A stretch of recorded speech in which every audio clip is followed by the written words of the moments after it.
नमस्कार दोस्तों, कैसे हैं आप लोग। बात करेंगे हम आईआरएफसी और आरवीएनएल की। दोनों ही स्टॉक्स के लिए बहुत ही ज़बरदस्त खबर निकल कर आ रही है कि करके दोनों ही स्टॉक्स के बारे में समझेंगे, जानेंगे क्या कुछ अपडेट है, क्या कुछ टारगेट रह सकते हैं आने वाले समय में, कहाँ तक यह स्टॉक जा सकता है। सारा कुछ समझेंगे, जानेंगे। बस रिक्वेस्ट रहेगी, यदि यह वीडियो आप लोगों को अच्छी लगे तो एक लाइक करके हमें मोटिवेट करें और जेन्युइन इन्फॉर्मेशन के लिए चैनल को सब्सक्राइब कर ले यदि आप फर्स्ट टाइम विजिट कर रहे हैं तो यहाँ पर हम सबसे पहले आईआरएफसी की बात करेंगे। तो आईआरएफसी में आप देख सकते हैं कि एक हाई लगभग 37 रुपीज़ का रहा है। 3 दफ़ा इसने इस लेवल को टच किया है और फिर से अब यह इस लेवल को टच करने की कोशिश कर रहा है। तो यहाँ देखिए, पहले एक बार इस समय किया, फिर दूसरी बार, फिर तीसरी बार और फिर अब फिर से इस 37 रुपीज़ को यह टच करने जा रहा है। और देखिए, जितनी बार कोई रेसिस्टेंस को स्टॉक प्राइस टच करती है, प्रोबेबिलिटी उतनी ही ज़्यादा हो जाती है कि ब्रेकआउट होकर ऊपर की तरफ जाएगी। ठीक है, ये तो पहली थ्योरी हो गई। यहाँ पर दूसरी जो थ्योरी है, ये जो पैटर्न बन रहा है, इसको हम कप एंड हैंडल कहते हैं। ठीक है, यहाँ पर देखिए, मैं थोड़ा सा आपको यहाँ पर समझाने की यदि कोशिश करूँ तो ये देख सकते हैं कि कप हो गई और ये इसकी हैंडल हो गई।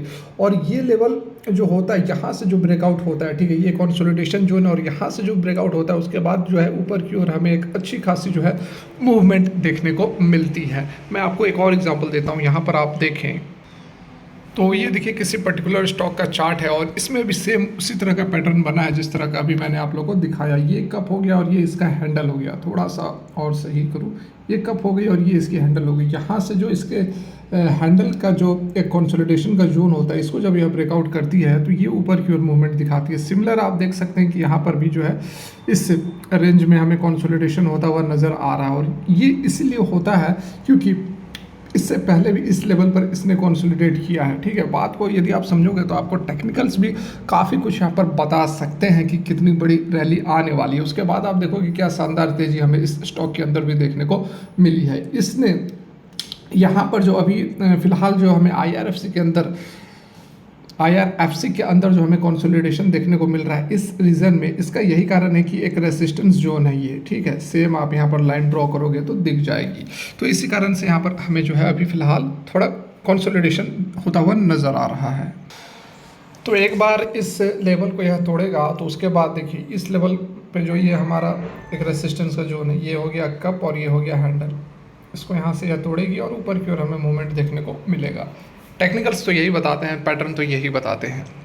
बात करें कुछ अपडेट की जो निकल कर आ रही है, तो यहाँ पर आप देख सकते हैं RITES sign MOU memorandum of understanding with IRFC to identify mutual area of collaboration. Stock down 4%। मतलब उस समय ये स्टॉक के अंदर गिरावट हुई थी जब यह डील की अपडेट निकल कर आई थी।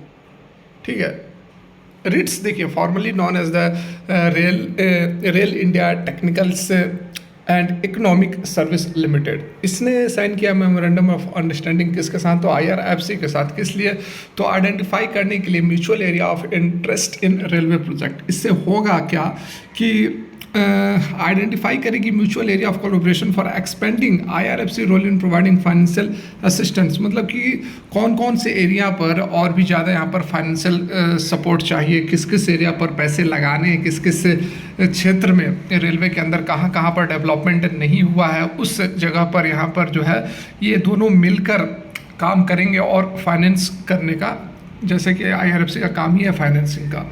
तो रिट्स विल जो है assist IRFC in asserting the technical and financial viability of the project, providing advisory. जैसे कि अभी आपको बताया, वही सारी यहाँ पर बातें बताई जा रही हैं।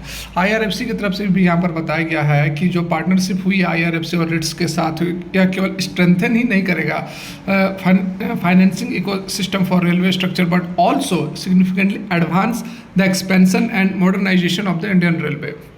तो यहाँ पर मॉडर्नाइजेशन की भी बात हो रही है कि मॉडर्नाइजेशन किस तरह से हो सकती है, इस पर भी काम करने वाली है दोनों ही कंपनियां मिलकर। तो बहुत ही यहाँ पर पॉजिटिव अपडेट है, बड़ी खबर निकल कर आ रही है, इससे काफ़ी फ़ायदा होगा दोनों ही कंपनियों के लिए। देखिए, रिट्स ऑलरेडी काफ़ी बढ़िया यहाँ पर ट्रेड कर रहा है।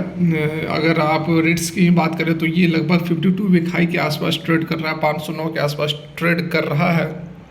उससे थोड़ा सा यहाँ पर करेक्ट हुआ है। एट प्रेजेंट स्टॉक जो है थोड़ा सा नीचे हुआ था, 6% के आसपास स्टॉक नीचे हुआ था, लेकिन बहुत ही ज़बरदस्त रेट्स के बारे में आप यदि आप नहीं जानते हैं तो ये भी बहुत ही शानदार स्टॉक है। ये देखिए पिछले साल 249 पर यह ट्रेड कर रहा था 26 जुलाई 2022 पर 249 पर, और एट प्रेजेंट देखिए ये जो है 500 के आसपास ट्रेड कर रहा है। तो एक साल के अंदर यह भी, इस स्टॉक ने भी अपने शेयर होल्डर्स को डबल रिटर्न करके दिया है। और IRFC के अंदर जैसा कि मैंने आप लोगों को बताया कि बहुत ही जल्द IRFC के अंदर बड़ी रैली हमें देखने को मिल सकती है। तो डेफिनेटली आप इस तरह के स्टॉक्स में इन्वेस्ट कर सकते हैं। एक अच्छा स्टॉक, और भारत सरकार का नाम है, इंडियन रेलवे का नाम है, उसकी फाइनेंसिंग की स्ट्रेंथ है, फाइनेंसिंग करने का यह काम करती है। तो बिल्कुल आप जो है इस तरह के स्टॉक्स के अंदर इन्वेस्ट जरूर करें।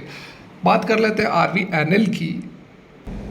तो यहाँ पर RVNL जो है 1 डे का चार्ट लगा हुआ है, और जैसा कि मैंने आपको कल भी बताया था कि RVNL में थोड़ी सी यहाँ पर सिचुएशन अलग नज़र आ रही है, क्योंकि 20 डेज EMA की ये रेड वाली लाइन के नीचे यह क्लोज हुआ है, तो ये एक वीकनेस को दर्शाता है। और अभी शॉर्ट टर्म में थोड़ा बहुत हो सकता है कि और भी हमें करेक्शन देखने को मिल सकता है, क्योंकि यह एक रेंज के अंदर चल रहा है। ये पूरा का पूरा जो जोन आप देख रहे हैं ये एक कंसोलिडेशन का जोन है, ये ऊपर की तरफ और ये नीचे की तरफ थोड़ा सा और ऊपर रहेगा ये। हाँ, इस लेवल पर यह एक जोन बनाए हुए हैं, तो हो सकता है कि जो स्टॉक है वह थोड़ा सा कंसोलिडेट करके आपको नीचे की तरफ भी जो लेवल है वह 112 तक भी यह स्टॉक जा सकता है, क्योंकि यह 20 डेज के नीचे जब तक मूव करेगा तब तक हमें बड़ी मूवमेंट देखने को नहीं मिलेगी। जब भी आप देखोगे यहाँ पर जब भी स्टॉक ने बड़ी मूवमेंट दिखाई है तब यह 20 डेज़ के ऊपर ही रहा है, और जब यह नीचे की ओर गई है तब यह 20 डेज़ के नीचे रहा है। तो इस कारण से पहले इसको क्रॉस करना पड़ेगा, उसके बाद इसका जो पहला टारगेट निकल कर आएगा यह 145 का रहेगा। उसके बाद फर्दर देखेंगे आगे किस तरह की मूवमेंट रहती है। लेकिन जो दूसरी सबसे अच्छी खबर RVNL के लिए निकल कर आ रही है वह है लगभग 1000 से भी ऊपर 1008 या 1088 करोड़ के, अभी हम देख लेंगे 1088 करोड़ के प्रोजेक्ट जो है कंपनी को मिला है, और इसके बाद हो सकता है कि सोमवार को हमें एक अच्छी तेज़ी देखने को भी मिल सकती है। तो एग्जैक्टली यहाँ पर वही खबर जो अभी बात की जा रही थी, 1088 करोड़ है और साथ में OFS तो चल ही रहा है। देखिए RVNL स्टॉक जो है वह 100 और 200 के ऊपर तो मूव जरूर कर रहा है, लेकिन जैसा अभी मैंने आपको दिखाया 5, 20 और 50 के नीचे मूव कर रहा है, तो थोड़ी सी यहाँ पर स्ट्रेंथ के अंदर जो है हमें कमी होती हुई नज़र आ रही है। लेकिन उन सब के बावजूद LOA मतलब लेटर ऑफ अवार्ड मिला है कहाँ से, तो Haryana rail infrastructure development corporation की तरफ से, जिसका की वैल्यू है 188 करोड़।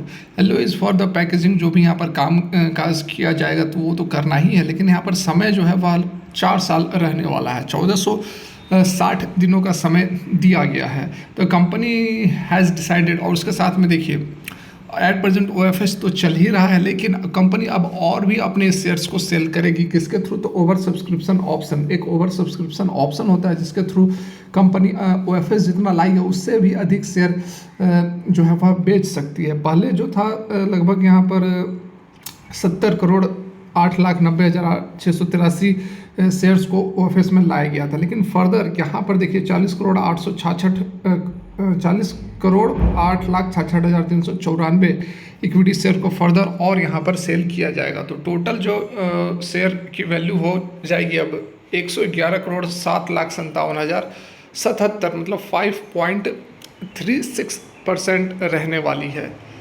इन a separate development the company has, और ये तो पहले की न्यूज़ है जिसमें कि कंपनी ने अपनी एक होली ओन सब्सिडरी कंपनी भी बना ली है जिसका कि नाम किनेट रेलवे सॉल्यूशंस है, जिसमें कि इसकी खुद की 25% की स्टेक रहेगी और बाकी रूस की जो कंपनी उसकी 70% और लोकोमोटिव इलेक्ट्रॉनिक्स सिस्टम की 5% स्टेक रहने वाली है।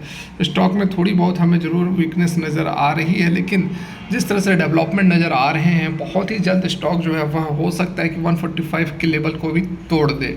तो दोनों ही स्टॉक्स IRFC और RVNL के ऊपर आप बिल्कुल नज़र बना कर रखें। फ्यूचर का स्टॉक है, मल्टी बैगर स्टॉक बन सकते हैं, काफ़ी प्रोबेबिलिटी नज़र आ रही है। तो इस तरह की वीडियोज़ यदि आपको अच्छी लगी हो तो लाइक करके हमें मोटिवेट करें। फिलहाल के लिए वीडियो यहीं तक। Thanks for watching, have a good day.